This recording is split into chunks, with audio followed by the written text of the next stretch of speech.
especially when it's a donation. I mean, the ballroom is a donation. It's gotten great reviews. People love it.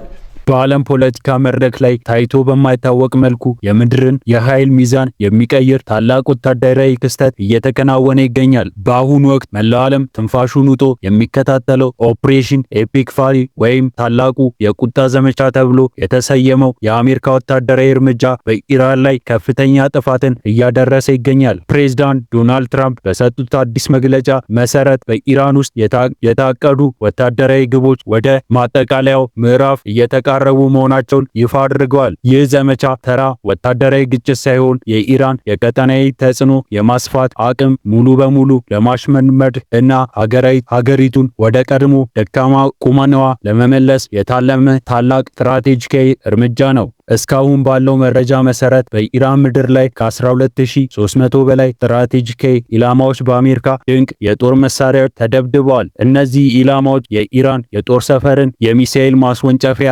ጣቢያዎችን፣ የኮንስትራክሽን ማዕከል እና የጦር አመራር ቢሮዎችን ያካተተ ነው። በባህር ላይም ቢሆን የኢራን የባህር ኃይል ታይቶ በማይታወቅ ሁኔታ እየወደመ ይገኛል። ከ155 በላይ የኢራን የጦር መርከቦችና ፈጣን ጀልባዎች በአሜሪካ የባህርና የአየር ጥቃቶች ሙሉ በሙሉ መውደማቸውን ወይም ደግሞ ዳግም ለአገልግሎት እንዳይውሉ ሆነው ተሰባብረዋል። ፕሬዝዳንት ትራምፕ በድፍረትና በቁርጠኝነት እንደተናገሩት አሜሪካ የቀረቡላትን ወታደራዊ ግቦች በሚቀጥሉት 2 ወይም 3 ሳምንታት ውስጥ ሙሉ በሙሉ ለማጠናቀቅ በዝግጅት ላይ ትገኛለች። የዚህ ዘመቻ ዋነኛ ዓላማ ኢራን ለቀጠናው ሆነ ለዓለም ስጋት የማትሆንበት ደረጃ ላይ ማድረስ ነው። ትራምፕ በንግግራቸው ውስጥ በግልጽ እንዳስታወቁት ኢራን ላለፉት ዓመታት ስታደርገው የነበረው የጥላቻና የሽብር ስርጭት የሚያበቃበት ጊዜ አሁን ነው። ይህ ጥቃት ኢራን ወደ ድርድር ጠረጴዛ ከመውሰድ ይልቅ አቅሟን አዳክሞ የራሷን ህልውና እንድታስብበት የሚያደርግ ነው። በተለይም በዓለም የነዳጅ ንግድ ውስጥ ቁልፍ ሚና ባለው የሆርሙዝ ባህር ወሽመጥ ላይ ያለው ሁኔታ እጅግ አሳሳቢና አስገራሚ ሆኗል። አሜሪካ ወታደራዊ ኦፕሬሽኑን ስታጠናቅቅ የሆርሙዝ የባህር ወሽመጥን ሳትከፍት የመውጣት እቅድ እንዳላት ፍንጭ ተሰጥቷል። ለዚህ ደግሞ ትራምፕ የሚሰጡት ምክንያት በጣም ቀላል ነው። አሜሪካ ከዚህ ቀጠና የምታስገባው የነዳጅ ምርት እጅግ በጣም አነስተኛ በመሆኑ የባህር ወሽመጡን የመጠበቅና የማስከፈት ኃላፊነት በቀጥታ ከቀጠናው ነዳጅ በሚያገኙ ሀገራት ላይ እንዲወርቅ ይደረጋል። ይህ ውሳኔ በዓለም ኢኮኖሚ መዋቅር ላይ ትልቅ ድንጋጤ ሊፈጥር እንደሚችል ቢገመትም አሜሪካ ግን የራሷ ጥቅም ቅድሚያ በመስጠት የሌሎችን ሀገር የደህንነት ስጋት ተጋሪ ላለመሆን መወሰኗን ያሳያል። በሌላ በኩል የኢራን የውጭ ጉዳይ ሚኒስቴር በዚህ ጥቃት ክፉኛ መቆጣቱን ገልጸው ኢራን የአሜሪካ ድርጊት ፍትሃዊ ያልሆነ ጦርነት በማለት የጠራችው ሲሆን አሁን ያለው የጥቃትና የድርድር ዑደት እንደማትቀበል አስታውቃለች። የኢራን ባለስልጣናት በሰጡት መግለጫ መሰረት ሀገሪቱ ራሱን ለመከላከል የምትችልበት ሁሉ እንደምታደርግና ለአሜሪካ ጥቃት ተመጣጣኝ ምላሽ እንደምትሰጥ ዝተዋል። ይህ በእንዲህ እንዳለ ግን ኢራንና በእስራኤል ላይ የሰነዘረችው የሚሳኤል ጥቃት ሁኔታውን ይበልጥ አባብሶታል። በፋሲካ በዓል ወቅት በመካከለኛው ምስራቅ ላይ የተሰነዘረው የኢራን የሚሳኤል ጥቃት ምንም እንኳን ብዙዎችን በሚሳኤል መከላከያ ቢከሽፉም ጥቃቱ ግን በህንፃዎች ላይ ጉዳት አድርሰዋል። ይህ ድርጊት እስራኤልና አሜሪካ በጋራ በመሆን በኢራን ላይ የሚያደርጉት ወታደራዊ ጫና ይበልጥ እንደሚያጠናክሩ ምክንያት ሆኗል። አሁን ባለው ሁኔታ አሜሪካ ለኢራን የ3 ሳምንት የጊዜ ገደብ ሰጥታለች። በዚህ ጊዜ ውስጥ ኢራን ለሰላም ጥሪ እጇን ካልሰጠችና ምንም አይነት ስምምነት ላይ ካልደረሰች ቀጣዩ እርምጃ እጅግ የከፋ እንደሚሆን ተናግረዋል።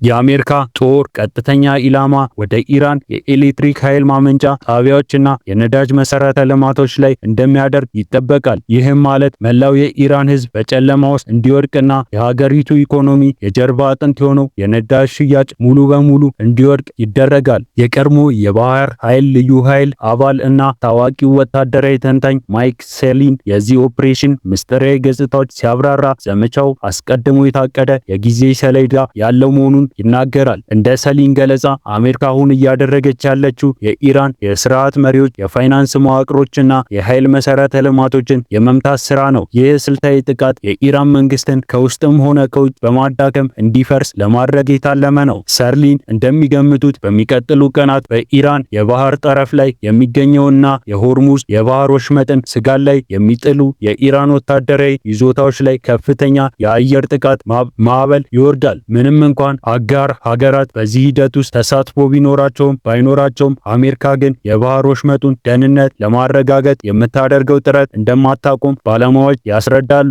ከዚህ በተጨማሪ በሚቀጥሉት ሳምንት ውስጥ የተወሰኑ የየብስ ጦር እንቅስቃሴዎች ሊኖሩ እንደሚችል ፍንጭ ሰጥተዋል። እነዚህ የየብስ ኦፕሬሽን ግን መላ ሀገሪቱን ለመያዝ ሳይሆን ስትራቴጂክ የሆነውን የነዳጅ መሰረተ ልማቶች ለመቆጣጠርና የባህር ወሽመጡን ደህንነት ለማረጋገጥ ብቻ የታለሙ ይሆናሉ። እርምጃው ከተጠናቀቀ በኋላ የአሜሪካ ጦር በፍጥነት እንደሚወጣ ይጠበቃል። ምክንያቱም የኢራን ግዛት ይዞ መቆየት ለወታደሮቹ ከፍተኛ አደጋ ሊኖረው እንደሚችል ስለሚታወቅ ነው። የአሜሪካ አጋሮች በተለይም ብሪታንያ በዚህ ወታደራዊ እንቅስቃሴ ዙሪያ ከፍተኛ ውይይት እያደረገች ይገኛል። የአውሮፓና የኤሽያ ሀገራት በሆርሙዝ የባህር ወሽመጥ መዘጋት ምክንያት ሊከሰት የሚችለውን የነዳጅ ዋጋ ንረትና የኢኮኖሚ ቀውስ በከፍተኛ ስጋት እየተጠባበቁ ነው። ብሪታንያ የባህር መንገዱን ደህንነት ለመጠበቅ ከአሜሪካ ጋር ለመተባበር እያሰበች ቢሆንም አሜሪካ ግን የራሷን ፍላጎት ብቻ መሰረት ያደረገ እርምጃ እየወሰደች ትመስላለች። ይህ ሁሉ በዓለም አቀፍ ደረጃ አዲስ የፖለቲካ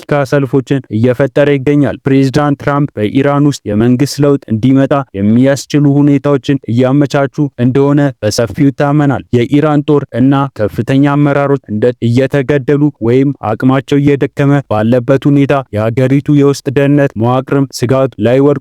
በተለይም የኤሌክትሪክና የነዳጅ መሰረተ ልማቶች ሲወድሙ በኢራን ህዝብ ውስጥ ከፍተኛ ቁጣ ሊቀሰቅስና ይህም ወደ ህዝባዊ አመጽ ሊያመራ እንደሚችል ይገመታል። የኢራን የውስጥ ደህንነት ጥበቃ ኃይሎች እስካሁን ድረስ ስርዓቱን ጠብቀው ቢቆዩም በመሰረተ ልማቶች ላይ የሚደርሰውን ጥቃት ግን እነሱ አቅም እያነሳቸው ይመስላል። ከዚህ ቀደም አሜሪካና እስራኤል በጋራ በመሆን የኢራን ከፍተኛ ወታደራዊ አመራሮችን እና የኒውክሌር ሳይንቲስቶችን በመግደል በኢራን ላይ የስነ ልቦና ጫና ሲፈጥሩ መቆየታቸው ይታወሳል። አሁን ግን ጉዳዩ ከግዳያ አልፎ መላው የሀገሪቱን ወታደራዊና ኢኮኖሚካል አቅም ወደ ማዳከም ተሸጋግሯል። የኢራን የጥቃት አድማስ መጥበብ እና የአሜሪካ የቴክኖሎጂ የበላይነት ጦርነት በአጭር ጊዜ ውስጥ ወደ መደምደሚያው እንደሚደርስ ይገመታል። በዚህ ሂደት ውስጥ የሚጎዱት ንጹሃን ዜጎችና የሚወድሙት ሀብቶች ለኢራን አመጽ እድል እጅግ አስከፊ ሊሆን ይችላል። ሆኖም ግን ለዓመታት በቀጠናው ላይ ሲነፍ የነበረው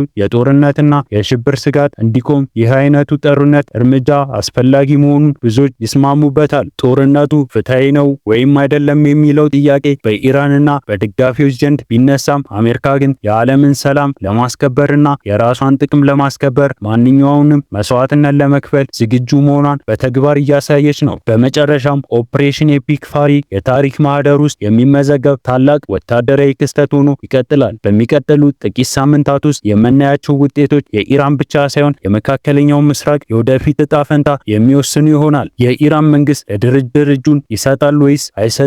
እስከ መጨረሻው ድረስ በመዋጋት ሀገሪቱን ወደ ፍርስራሽነት ይቀይራል የሚለው ጥያቄ ገና ምላሽ አላገኘም። ነገር ግን አንድ ነገር ግልጽ ነው። የአሜሪካ የጦር መሳሪያዎች ድምጽ በቴህራን ሰማይ ላይ እያስተጋባ ባለበት በዚህ ወቅት የኢራን የጥንካሬ ዘመን ማብቂያው የደረሰ ይመስላል። የዓለም ህዝብም ይህንን ታሪክ ሽግግር በከፍተኛ ጥንቃቄ እና ትኩረት እየተከታተለ ይገኛል።